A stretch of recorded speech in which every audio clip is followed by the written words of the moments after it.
in keeping with what the promotion went out for this, Revivify, I don't know if that's a word or not, I might have just made it up, but what we are going to be doing today is thinking about your tips for starting a class, ANIMATE, thinking about what we want to accomplish by the way that we start the class, ENERGIZE, we've got some great ideas from the literature, from practice, as well as from some absolutely brilliant mentors. And then I'm hoping that we wrap up with ideas for your toolbox. So this, I put this in as our journey, and it's actually in two. It has a double meaning. It is our journey for today.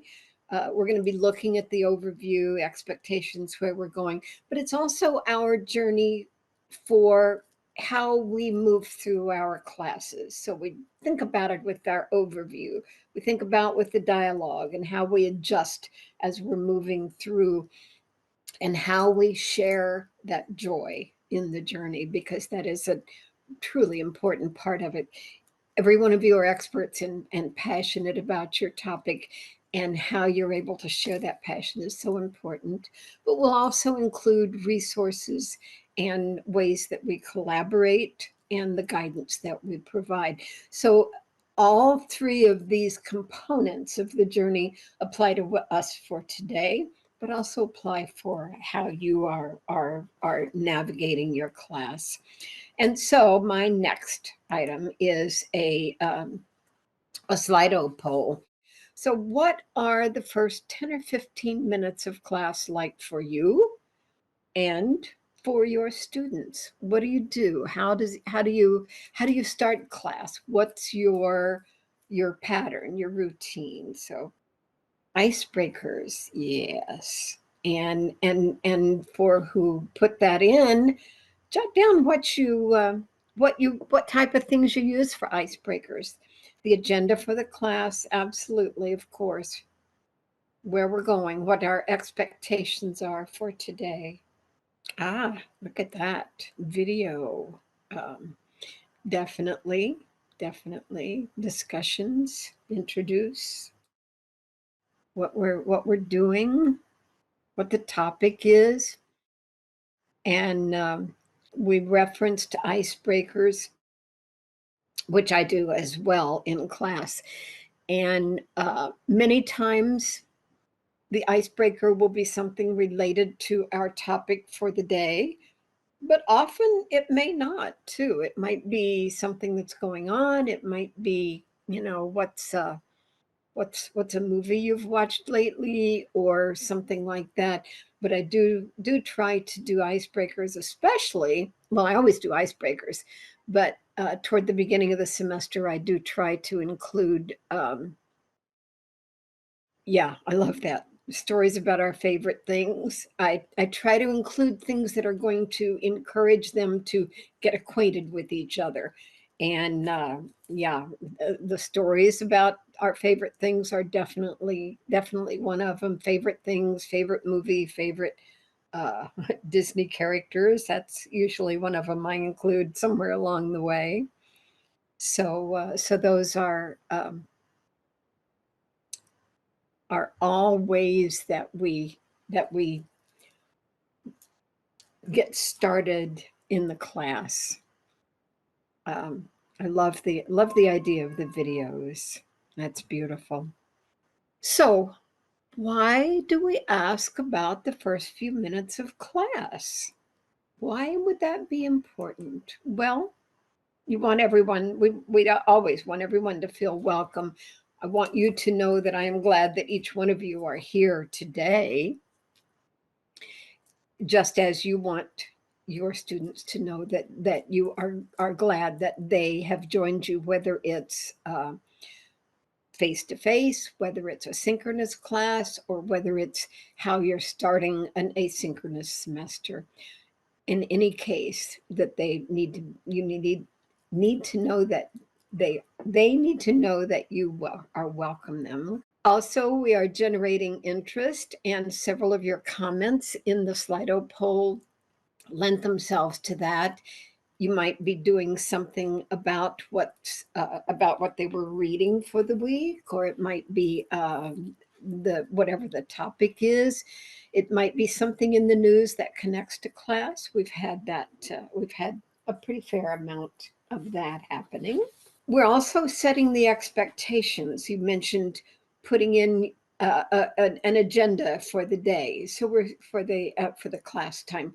We're setting our expectations. We're making sure that our students know where we're going and what we need to do to get there. It might also be an opportunity to kind of check everybody's comfort level. What do I need to do to make this work for you? And the last one is just for myself, because it's how we take that deep breath and step into our class for the day, and that is just as important. So here are some of the things from some of the literature that I have found. All of us, you typically use an introduction in our course, information so that they can get to know each other and we can get to know them.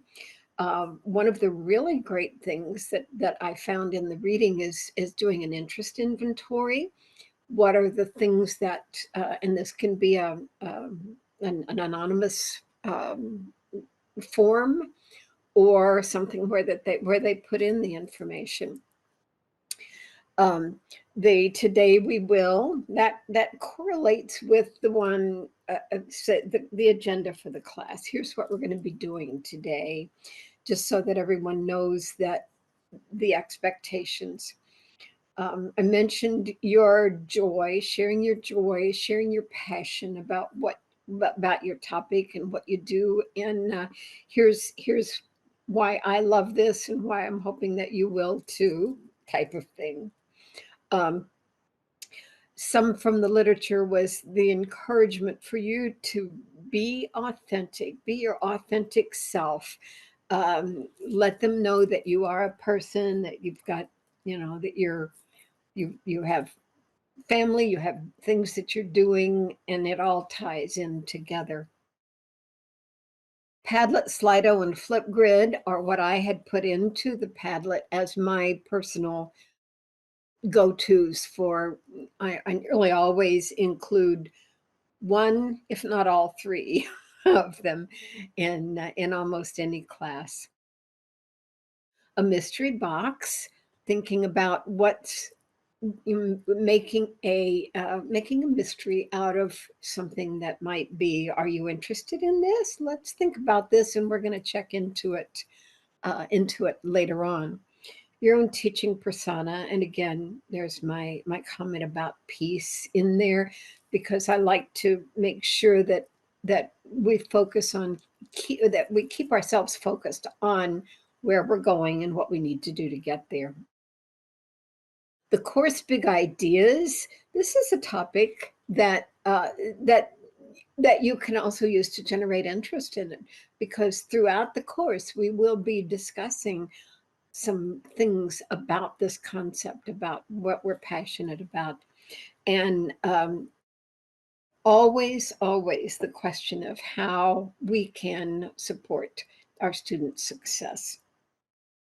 And I put cats down here because it's, for one thing, as many of you probably know, it is a personal fondness of mine, but it's also a teaching strategy. So I'm going to jump us right into that, because I've got information about it. CAT is an acronym for Classroom Assessment Techniques, and classroom assessment techniques are generally simple, non-graded, often anonymous activities that are designed to give you and your students feedback on the teaching process as well as the learning process. as it is happening. And one of the things that I read, I thought gave us was just a perfect way, a metaphor for the summative and formative assessment process. So formative assessment is when the cook is tasting the soup as it is cooking.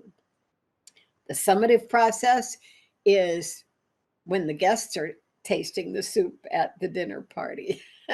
And I thought that was really a great way of sharing what the difference in summative and formative types of assessments.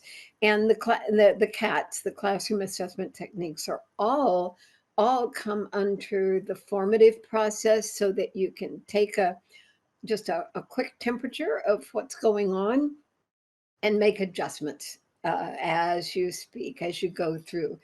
These were some of them, and I will talk about, well, the first 5 are from some of the lists. What I found fascinating is that, first of all, anytime you do a search for classroom assessment techniques, you will come up with at least 7 to 10 listings from different universities all over the country, from their teaching and learning pages that share ideas. And these ideas all tend to go directly back to this 1993 edition of a book, Angelo and Cross, Classroom Assessment Techniques, a Handbook for College Teachers, second edition. The first edition was 1988, and the 1993 one was second edition. And yet these things are still effective and still very current and very popular. Background knowledge probe would be just what we talked about, that interest inventory, just a simple questionnaire that you might start a module out, start a new chapter, start anything with, to find out what your students' background information is, what they know. This is, as we've talked about in other sessions, how we scaffold our information by starting with what we know they have and then building on that as we go forward. The minute paper, I suspect most of you have tried at one point or another. It's just a really quick minute response to either what's the most important thing from today or what questions remain unanswered. Similar to the muddiest point, what was the most confusing thing that we've encountered in today's session? What's the principle would be where there's some problems or issues that and you want them to think of through what we've discussed previously and figure out which principle to apply to it. A defining features matrix would be creating a document for them to fill in with the specifics about it. The last 2 are things that I personally added because I feel like they are just as important, if not more so. Creating concept maps and doing retrieval practice. I like to ask my students to use icons as well as text words to identify either something that we've just discussed or something that they feel like they need to know more about. Part of this information, one of them has come from the Vanderbilt teaching and learning page, and they have some really valuable things in there. So the why on CAT, and that really is what we're the rationale, the formative assessment. So it gives you quick feedback about the process. It provides us with information about student learning without it being an actual test. and that teaching is an ongoing process. It's a constantly updating and changing and reflecting and trying things out. It gives our students a chance to monitor their own learning. It is less anonymous. Even in large courses, you can help individual students get where they need to be. And this is probably one of the most important pieces, evidence that the instructor cares about their learning. If I am getting information from you about what we are doing at this stage of the game, and then making adjustments based on that, it tells the students it gives them a really valuable message about what's going on, and about the fact that you want them to be successful. That is truly a major piece of it. Again, the formative types of assessments doesn't have anything to do particularly with those tests that you're going to give, that summative assessment, when your guests are actually eating the soup, but it's what you have done to add the right seasonings as you're going through. So this type of thing reinforces our role as the guide on the side, hopefully permanently replacing that sage on the stage persona, that old school of, I mentioned it in a lecture. How come it didn't soak in? Your social presence. So you want to let your personality shine. You want to be authentic, as we said earlier, and you want your students to know right from the very beginning that it's a subject that is fascinating to you, and things that you want to share with them. You mentioned icebreakers in that first Slido poll, and those are a valuable tool, a way to share information, both for getting to know each other as well as getting into what we want to know about, about our students and about each other. This type of thing is timely, because you can just jump in with it at pretty much any time, and yet it's also a way of showing respect for our students, and again, the fact that we care about them, and that their interactions are important to us. Their knowledge, their gains, the things that they get out of the class are what is really, really important. And so I have some some proofs. Many of the people that we work with at the end of a semester are more than happy to share items that come in on their spots, and we've had a few come in. And so I wanted to share some of them with you. I am not about to read all of this to you, but I'm going to invite you to post in the chat, or ask M to open your mic so that you can share some of yours, that the comments that obviously the teacher was passionate about the courses. This work was challenging for me, and yet the instructor was understanding and gave me the resources that I needed to succeed. Some days where they just made a difference just by tone of voice and positive attitude. Sometimes that's all it takes. We've all been in a couple of years of learning new things about ourselves, about our teaching, about our students, and about our world. And so many times it's just that positive approach to what we're doing that makes a world of difference.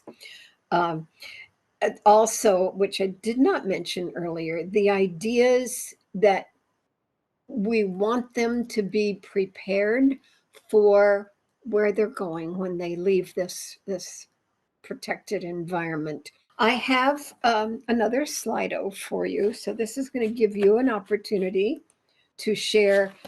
Is there something that you would like to try? Perhaps something that we've mentioned, but even more than that, something that a colleague has shared with you, something that you've read about, a strategy, a tool, a tip that you want to try putting into place. Try check and see if it'll work for you. I have a few that I've tried that didn't work, but that's the only way we can find out, right? Some items that you would like to try. Yeah, Adobe Spark Photo Essay is a great one. And that one I have done, and the students, excuse me, the students love that. Yeah. And Adobe has changed their Adobe for Education format a little bit, but they have some really great new tools in there that I definitely want to try, similar to Spark, or variations, I think, on what they previously had in Adobe Spark. And just as an FYI, that photo essay item was on topics that were some pretty serious, intense topics. And by using the photos and expanding on the photos, they were able to really increase their depth of understanding. Yeah, concept maps are definitely worth using. They find their way into just about everything that I do. I am going to be sharing some things. And again, this idea of getting our semester started is something that we try to do a variation of at the beginning of every semester. So some of this information will be things that you have seen before. Some of you, I know some of you are some of our regulars, and I'm grateful, extremely grateful that you are here and sharing with us as we move into a new year, a new semester, and hopefully our new normal taking its place. We will see. We will see about that. So again, some of these things are things that I have shared with you before, and I am, again, simply because they are well worth sharing.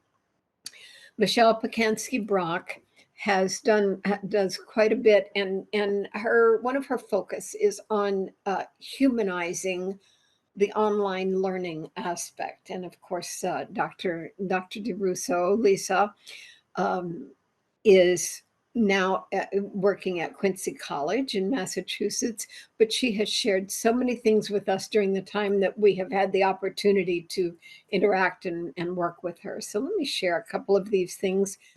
So this one is from Michelle Pacansky-Brock, and I know I've shared this before, and it's such a valuable piece, but it's a learning pact. Here is what you can expect from me during our time together for this semester. Here's what I will expect from you. And as she does with almost everything, I think everything that she has created, it is free to share and in the public domain. And so you can take it and adapt it to fit what you want to do. But it's such a valuable piece. And again, it lets our students know that we care about them, that I'm making a commitment to you, and I feel that you are also making a commitment to your learning and to this class. So it's a really important piece. This is a part of an infographic that she has created about, again, humanizing the online learning environment and how to make your presence. Many of you mentioned video at the beginning of this. make sure that they know that you are a real person on the other end of the computer. The empathy, knowing when our students need that extra touch of support, that is such a key, such an important piece, something that we have truly learned over the past 2 years. And it's important for us to keep in mind that we may have to reach out to our students, and without getting too personal with them, but let them know that we can support them, that our university has things that we can also offer them for support. And then the awareness, knowing our students, that introduction at the beginning, the ways of connecting with them throughout the semester, so that they know that you know who they are and know what they're all about. Building our courses as a learning community, that we are all in this together. Students, teachers, everyone is all for the period of the semester. We are indeed a community of learners all sharing together. We may be sharing the knowledge learned, but knowledge shared. We learn from our students just as much as they learn from us, or at least I usually hope so. I usually tell them that I learn something every time I step in front of the classroom, and hopefully they do too. That we are assessment centered, that we want to make sure that they get out of the class what our objectives, what we want them to accomplish, and that we are community centered, that we're all here together to share. So that is truly an important piece of it. So now I am giving you an opportunity to reflect, to think, and to share. Is there anything that we have discussed that has caused you to want to stop, think, add, reflect? There we are, reflections. Hello. Hi, how are you? Good. Happy New Year, everyone. Thank you, Judy, for such a great session. I just wanted to add that you got me thinking on being a little more mindful and I would say innovative with the way I begin my live sessions. And that's one thing I hope to to think a little bit more about. I noticed you had a slide that was covering a few different ways for us to be able to begin our classes. And I hope to go through that once it's sent to us and try a few of those things, a few ideas out. So thank you. Thank you, Nancy. I appreciate that. Yeah, it's kind of fun. It's fun to think about ways of energizing, adding a little pizzazz. Yes, yes. So thank you for sharing. Anybody else want to step in? Well, since Nancy broke the ice for you as with her icebreaker here. Good morning, Judy. Good afternoon, Judy. How are you? I'm glad I'm not the only one that gets mornings and afternoons. Thanks also for a wonderful session. I am just floored by some of these things that you have said. In fact, a couple of the things that you have indicated that we can do. I have already tried one which I think has worked very well. Okay, so The share. one about not we are all learners in the same community. I call my class and my students fellow students, and it seemed to have worked very well over the years. Sometimes they ask me, Dr. Rod, why do you call us fellow students? Because I said we learn from each other, and Yes. it has worked well for me over the years. I like the learning pact. I'm gonna try that one, and Yeah. also I've used Flipgrid. Thanks to Nancy, I've used it a lot Yeah. in my online classes, but I'm now thinking to extend it to my face-to-face classes and use some of the introductions as icebreakers, like in the first 2 minutes. Mhm. So would I be breaking any privacy act or rule there if I do that? No, no, not at all. And the rationale for that is the fact that your class is a closed environment. And so the things that are shared in there are simply shared within the class itself. So the same type of things that you would share in a face-to-face, it's all self-contained within that class. So yeah, and Flipgrid is great.